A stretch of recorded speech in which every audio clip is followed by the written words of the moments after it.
Okay, in this section, we're going to be looking at recursive algorithms and really look at how to write these types of recursive programs um, and think basically in a recursive way. When we think of how to solve a problem, how do we imagine it as each step of the algorithm as just part of the previous step or just somehow an addition to the previous step?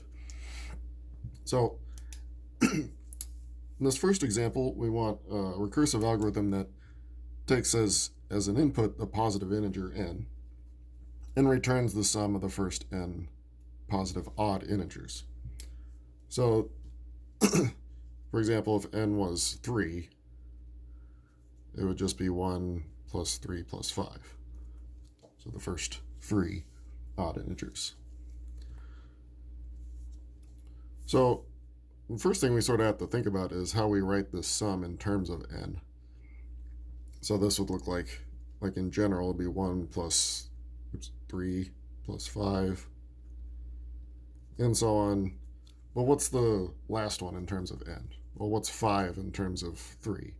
Well, it's 2 times that 3 minus 1 would give us 5. So in general, the nth odd number is 2n minus 1.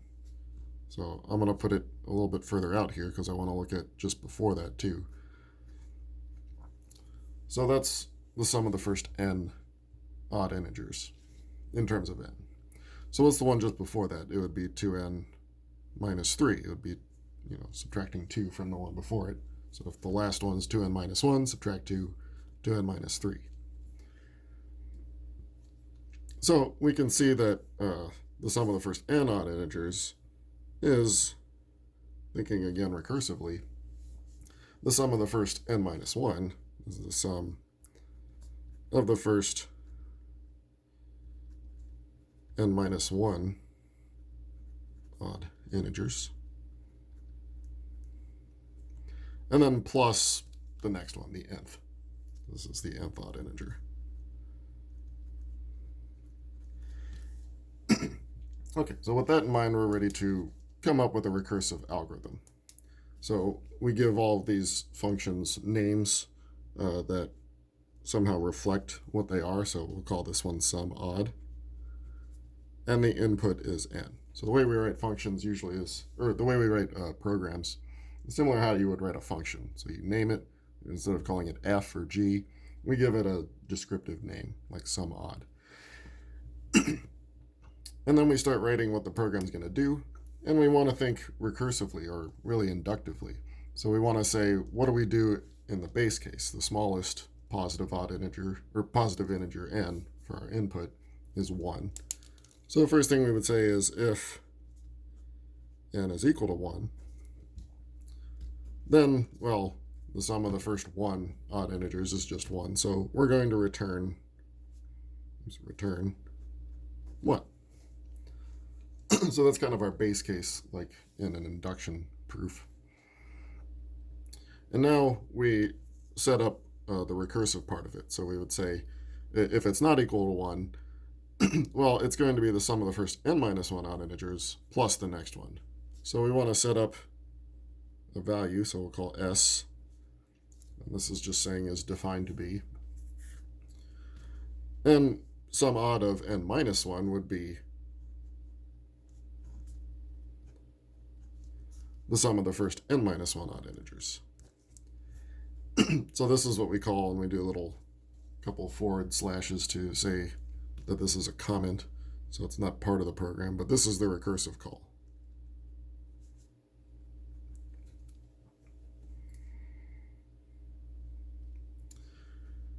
And now once we have this part done, all we have to do is add into it the next. So we're just going to return s, so this whole thing being s, plus the nth odd, which is 2n minus 1. And that's it. That's the whole program. That's the whole algorithm. So it might seem a little bit like cheating, but it's working similar in the same way that an inductive proof works. And depending on your programming language, you may have to. So this is what we call pseudocode, because your programming language might require different things for certain things. Like you may need to put a semicolon at the end of each line or something like this. So we just sort of describe what we want the program to do in similar language that most programming languages would have, but you might need to learn the particular syntax, but we don't restrain ourselves in this class by a particular program. Okay, let's look at the next one. So again, we want a recursive algorithm that takes as input a sequence of numbers and returns the minimum or smallest number in that sequence. So we would have a sequence of n numbers, so a1, a2, up to an. Again, we're going to think recursively, so let's think about the one just before it. So this is our an numbers, or sorry, n numbers, and we're calling a1 to an. And if we have a recursive call at some point that finds the minimum here, then all we have to do is check to see if the next one, or the last one on our list, is smaller than the current minimum that we have here. So let's give a name to our program. So call it find min. And then the input is this list of numbers, so a1 up to an. Now again, this is where the pseudocode definitely comes in, because our base case here is when n equals 1, but n isn't actually the input. The input is this list of numbers. So we want a way of checking the length of our string. So we would have some other function that you'd have to find or define in your program that tests the length. So if the length of your sequence of numbers is equal to 1, well, if there's only one element in your sequence, then that's also the smallest one. So we just return that first number, a1. So again, length is something maybe you'd have to define separately, or find out if the programming language already has a way of measuring the length of a sequence. We don't worry about such things. So now we're going to do a recursive call. We're going to define m to be the minimum of the first n minus 1. So that's where we put this function in again. So find min of the first n minus 1, so a1 up to an minus 1. So that's the recursive call. I'll just put RC for recursive call. Now we can't just return something at this point. We have to still compare. So we have an if statement that we have to say. So if this is smaller than this current m, then we'll return that. Otherwise, we'll return this minimum. So if this is bigger than the minimum we have so far, then we'll still return that. So if the last one is smaller than our minimum, and it could be equal to, that wouldn't make a difference. That would still be our minimum. So we return that last element if that ends up being the smallest. Else, so if, usually there's an if then else sequence in programming. So if, and this is the then part, what it returns, and then else, we're going to return something different. Oops. Return. Well, if this is not the case, then that means the last one's bigger than our current minimum, so we return that minimum. And you may, well, that's fine. In the Xi books, you'll notice they put a little end if here. And a lot of programming languages think of that also as a loop, like a for loop or a while loop, where you have to end it at some point so the computer knows that you're outside of that. Okay.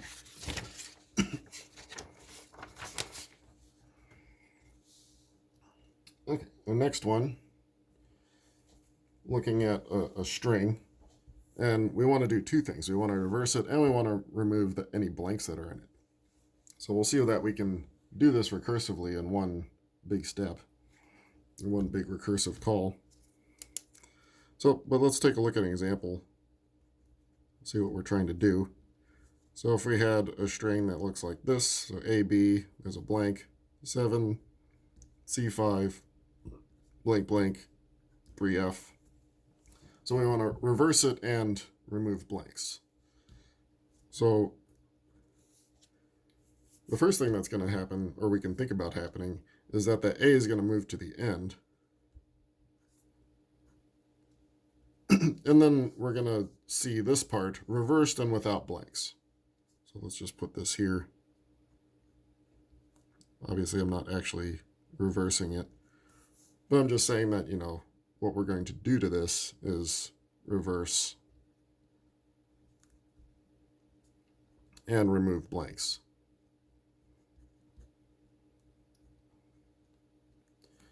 Well, there's even a little bit more than that, because if the first character was a blank, if I had a blank at the beginning here, I'd have to check that first as well. So that's actually going to be one of the first things we do in part of the end part of it. So this is the recursive call, but when I move this over there, I have to check that it's a blank. So in Zybooks, they called this reverse string remove blank as the name of the function. So I'm just going to abbreviate it RSRB, so reverse string remove blank. And our input is a string. So this is an example of a input. So our base case here is if we have the empty string, which we call lambda. So if S is the empty string, which we call lambda, then we just return it. Notice that's not the same as a blank. A blank is an actual character that's inserted here, like putting a space. So this just returns itself.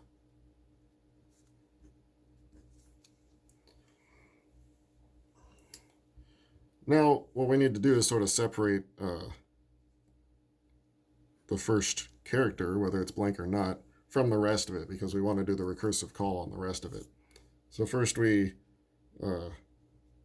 again, this depends on your programming language, how you can do this, but you want to view S as a T, where A is a character and T is the rest of the string. And then we'll call S prime RSRB of T. So we're doing the recursive call on that part. So we'll put T here. And now what we want is the reverse of that, so S prime followed by A. But again, we have to check to see if A is blank. So we'll have another if part here. So if A is blank, well, if it's blank, then we're removing it, right? So all we need is the reversed part of T. So we just return S prime.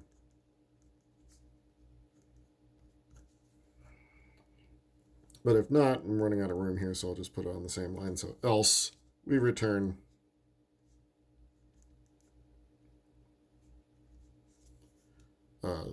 S prime followed by A.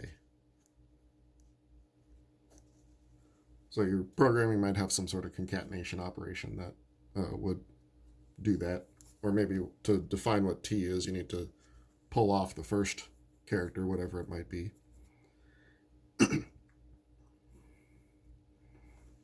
Okay. Next one, we want to multiply all the primes together up to n. So if we imagine this, 2 times 3 times 5, up to some point, we'll say PL for the nth prime. Notice that doesn't really have anything to do with n. I can't say Pn or Pn minus 1 because there's no relationship between what number of prime it is and the number you're going to. But then at some point you reach n, and you don't know if you're going to multiply. I'll put the symbol there, but I'll put a question mark because it depends on if is n prime. Because if it is, then yeah, we'll multiply it at the end. But if it's not prime, then we're just going to return this part. So again, being our recursive call, this will be the up to n minus 1, all the primes up to n minus 1. Okay, so we'll name our function product of primes.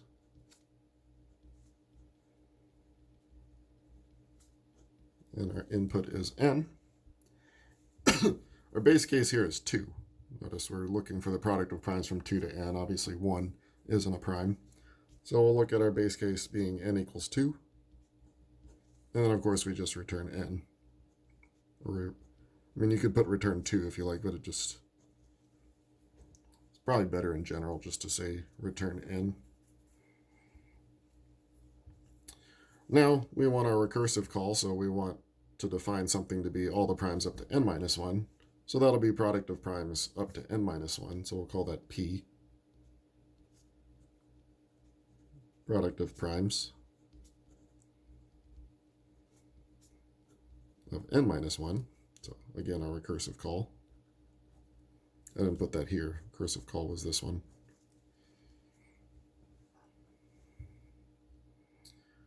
And now we're going to need another if-else condition because we need to decide if n is prime, then we'll multiply it. If not, we won't. So if n is prime, and that's a little deceptive part of this, deciding, if this is an extremely large number, deciding that's probably going to be the bulk of this program. It's just figuring out if it's prime. Multiplying is easy. But we're not worried about that right now. We're just trying to come up with this algorithm, worry about figuring out if something's prime later. Okay, we return what? If it is prime, then we are going to multiply by all the other primes. So we return n multiplied by p. It's p here. But otherwise, we're just going to return this product of primes. If it's not prime, then we leave it out.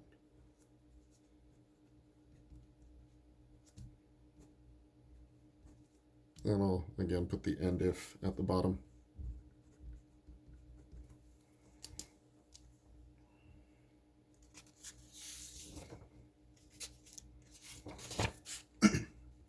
Okay, got 2 more examples for you in this video. This is the first one that's a recursive algorithm, but it's also going to require a little bit of a loop. And that's because of how fast these things are going to grow. When you look at all binary strings, or really strings with more than one character, is going to be long or exponential in size. But first, let's imagine all the binary strings of length 3. So you'd have, in order, we'd have 0, 0, 0, 0, 0, 1, 0, 1, 0, 0, 1, 1, 1, 0, 0, 1, 0, 1, oops. And then finally 1, 1, 0, 1, 1, 1. So I arranged it this way because we can see in columns, these two start with 0, 0. These will start with 0, 1, 1, 0, and 1, 1. So it looks like to build all of them of a particular length, we're just looking at all the ones of the length just before that and adding both a 0 and a 1 to it. So inside books they called this string set, which I guess is fine, of n. Our input is the size of these strings. And we need to initialize a set because we're going to do a for loop to, this is going to be a set that we're going to construct S. So we need to initialize that set as the empty set. And then our base case is if n is 0. It's a non-negative integer, so our smallest case is 0.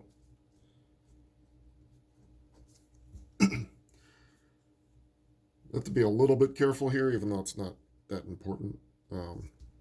We want to return the empty string, or the set containing the empty string.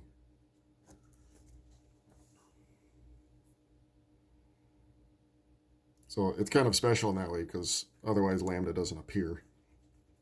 Okay, what do we do beyond that? So if we'll put our recursive call it t.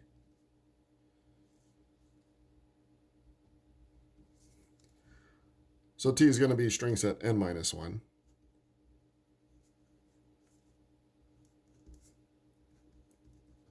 So if we imagine in this case, t is the set 0, 0, 0, 1, 1, 0, 1, 1. So this would have been t in this example. And then to go here, we need to take each of these elements and put both a 0 and 1 and put it into this new set S. So this is where we need a loop. So for all the elements x in t, so this loop is just going to run through. So these are all the x's that it's going to run through in this set. And s, which was previously defined, and this is the reason why we need to initialize it. Before we didn't initialize anything, but because we're going to define it to be what it was before, union x with a 0 attached to the end, and x with a 1 attached at the end. So we have to be careful with what this looks like. It's not a real equation. It's saying it's the set S, which started off being the empty set, it's being updated to itself, and then plus the new elements. So it would start with here, and then it would add these two elements to S, and then it would go to this one, add these two, this one, add these two, this one, add these two. So at the end of this for loop, you'll have all of these in there. So we have to end that loop. Again, I ran out of room. End for. But at the end, the S is all we want. We've created exactly what we want here. So we just return S.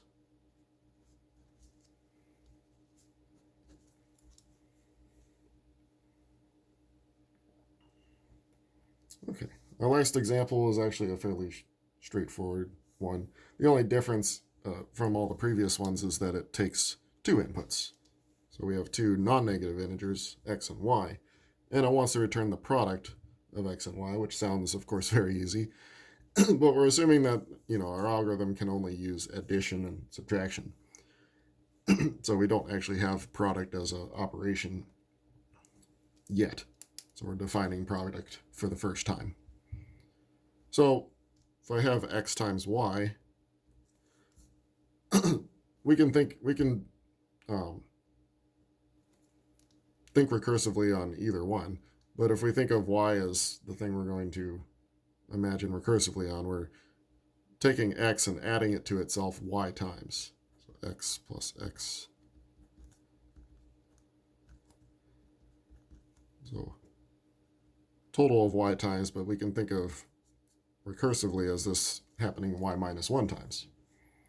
And so all we're doing is taking this recursive call here of x times y minus 1, and then adding x. So the program's not going to be very long. Oops. Product. But we have two inputs here, x and y. And we have to be careful. So part of the input is actually what we're going to do our recursion on. So if y is equal to 0, is our initial case. Well, if y is 0, we're multiplying by 0, so we get 0. So we return y or return 0. Either way.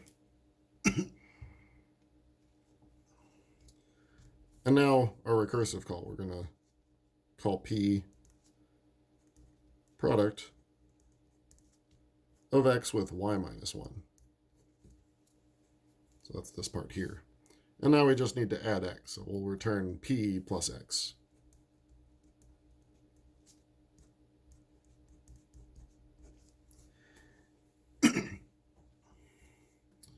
Okay, so in the next video, as you can see at the bottom here, I'm just going to run through all of these again, all 6 of these programs that we just did, and actually use induction to prove that each of these algorithms gives the correct value. So it's all well and good to create these algorithms, but you still need to check them somehow. So we want to check them mathematically, or logically, I guess, to decide if they're actually going to do what we're claiming that they will do. Okay.